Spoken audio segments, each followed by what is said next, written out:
guys. I like to hop in here on Wednesdays and just check in with you all, see how you're doing. I am not going to lie, I'm having a hard time easing back into working after taking all of August off. I was able to do that, luckily, because of all the AI systems, and I have a virtual assistant, and I was able to put a ton of stuff in place to have the business running for me pretty much in the background so I could just take time off. But it's hard to ease back in after a month. It's like, I don't know if that's the best idea. Maybe I should just do a week here and there. But anyway, so many things I want to tell you guys about, check in with you about. First and foremost, I'm going to post something a little later in the AI Facebook group about berries. So we have a big, huge announcement. You guys know I am the clinical consultant for berries. I've been meeting behind the scenes with Tal and Yubal and Gal, who's Tal's sister, but also working on this new project with berries. And basically, we're going to go full EHR with berries. So it's going to be the first ever completely AI assisted EHR for therapists created by a therapist with the help of the Berries team. We've been meeting, and literally it's been just an amazing sort of just dream anything you can that you would want AI to do for you in your EHR or your clinical practice. And that's what we're going to do with this EHR. So it's super exciting. I'm talking like, log in, the AI checks in with you and says, oh, by the way, did you know that this treatment plan is due? And just to let you know, this person hasn't really met their goals yet. Maybe you need to reevaluate that. Or maybe it's going to say, oh my gosh, we just got a denied claim back. And I think you need to correct the CPT code based on the denial code. You want me to take care of that for you? And it's just going to go do it for you. Of course, with you sort of checking in and doing checks and balances around it.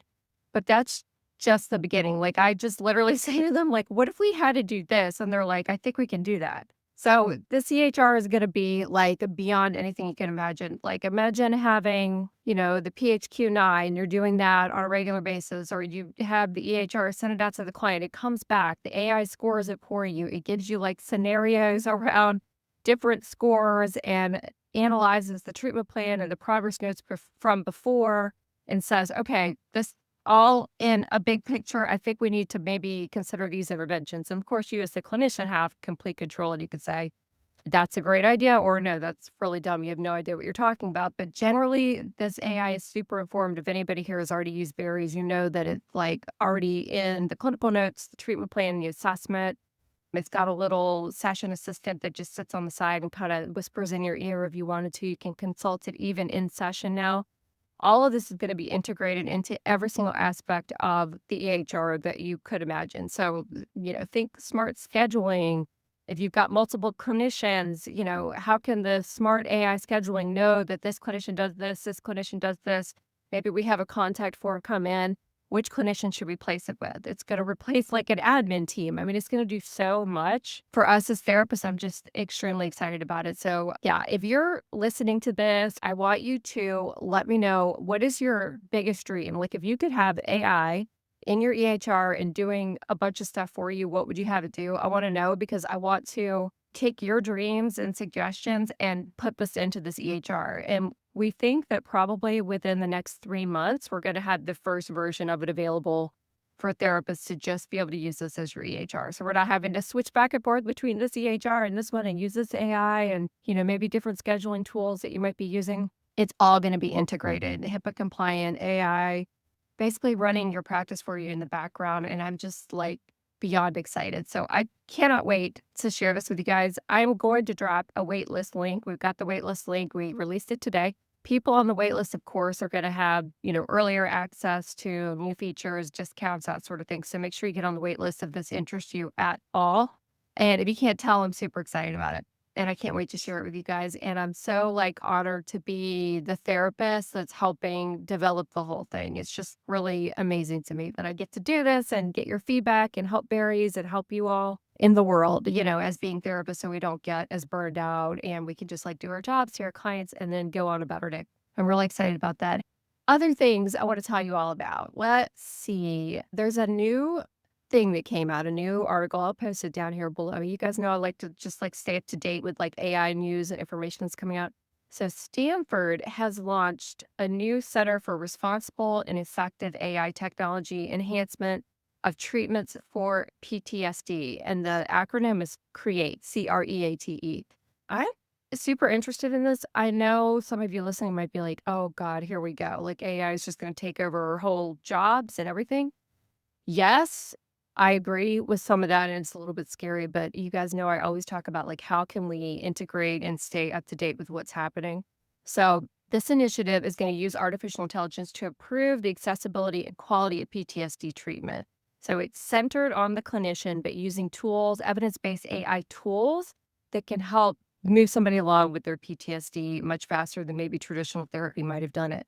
So the center was established with an $11.5 million grant from NIH, and it's a collaboration between Stanford's Institute for Human-Centered AI and the School of Medicine. Super interesting. If you get a chance, I would say read this article. Some of the main tools that they're going to be focusing on. So they're focusing on evidence-based, like large language model tools that can help with evidence-based PTSD treatment.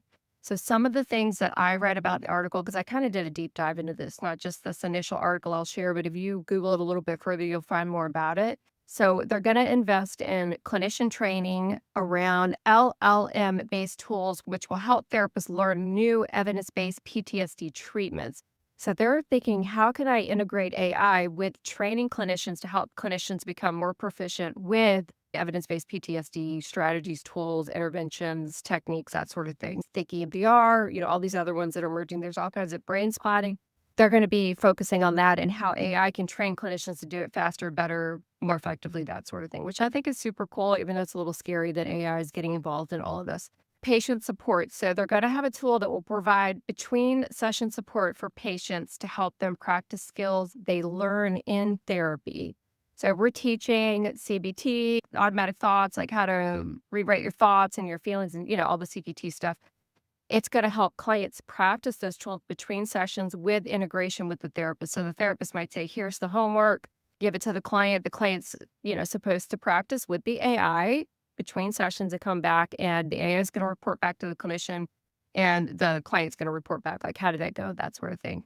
Or before, right, we all give homework. Why don't you try this? Here's a worksheet. I used to have these worksheets. I'd photocopy them and give them to my clients. Did anybody do them? I don't know. I mean, we would kind of talk about them, but this is a more sort of evidence-based way to show that they're doing their evidence-based homework and that they're improving or not improving on the interventions that you're giving, which I think is really cool and just amazing. And talking about the Berry's EHR, like all of this stuff can be integrated into this AI native EHR that we're going to be developing, and we're really excited about it.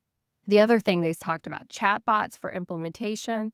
So chatbots will help mental health teams plan and execute the adoption of new clinical practices. So having really smart chatbots on your clinical team that you're interacting with, like, okay, gosh, I just met with this client, and we already do this in Berries. If you guys have tried the Berries assistant, but going to the assistant to say, I feel like that intervention around grief kind of fell flat. Can you give me some other ideas on how to do this based on that training we took last week here at the clinic or something like that? So it's going to be integrated into training clinicians.